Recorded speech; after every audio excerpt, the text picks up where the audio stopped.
कभी प्यार हुआ है किसी से, लेकिन आपकी तो शादी भी हो गई है। शादी करके ही ये बसंत नगर का दिल तोड़ दी ये लड़की।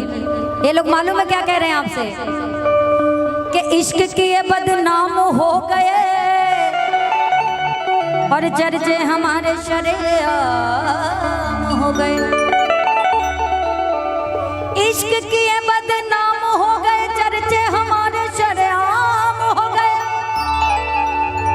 और इस जिया ने दिल उस वक्त तोड़ा जब हम इसके प्यारे के गुलाम हो गए। प्यार कुछ नहीं हुआ है भाई, इसीलिए कहते हैं कि जिंदगी में अगर कभी कुछ करना है,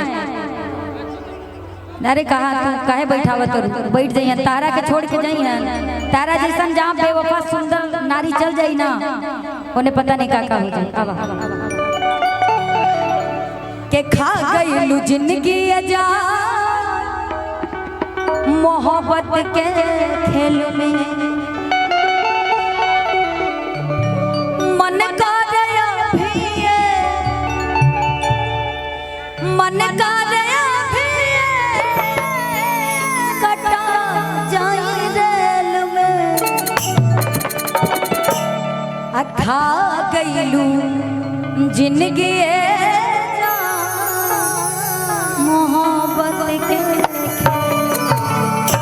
पूरा जिंदगी खा गईलू। अगर हमरा मालूम रहे कि तू इतना बड़ बेवफा बाड़ू तो जीवन में तारा से प्यार ना करती। और जो मासूम चेहरा के पीछे जवन शैतान छुपल बा, अगर एकरा के हम जानत रहती तो तारा से प्यार कबो न करती। के खा गईलू जिंदगी जा मोहब्बत के खेल में, खा गईलू जिंदगी जा मोहब्बत के खेल में।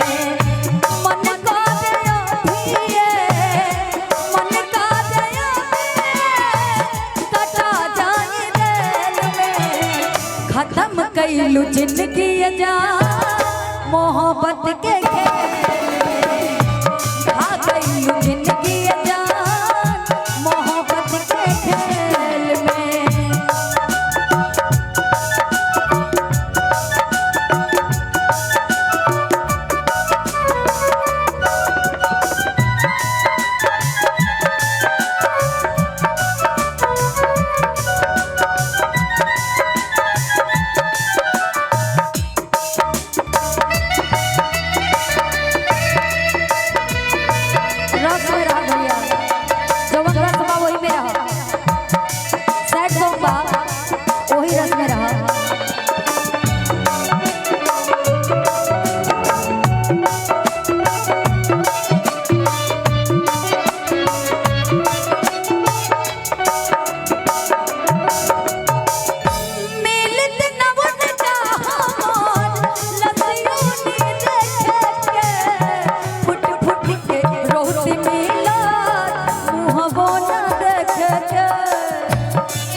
खत्म कईलू जिंदगी जा मोहब्बत के खेल में, खा गईलू जिंदगी जा मोहब्बत के खेल में।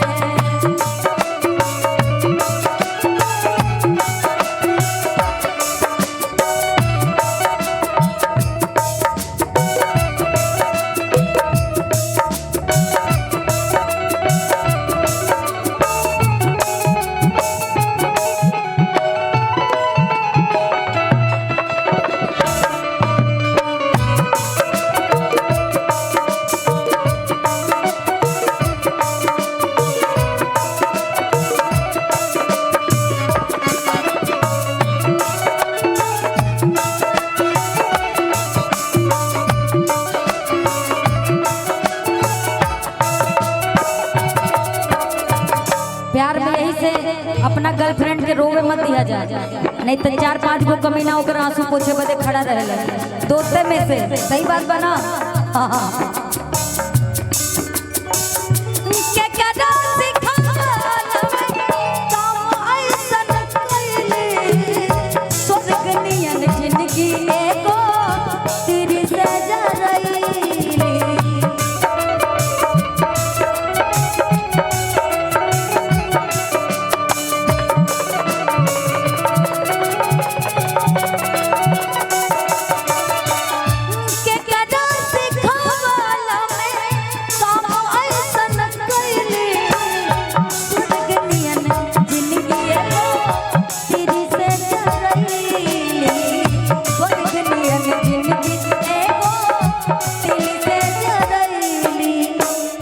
इसीलिए कहते हैं कि नजरिए हया हो नजरिए कया हो, नजरिए हमौत नजरिए सजा, और नजरिए नजर के नजर से मिलावेला, और नजरिए के मारल के हूँ बचिए न पावेला।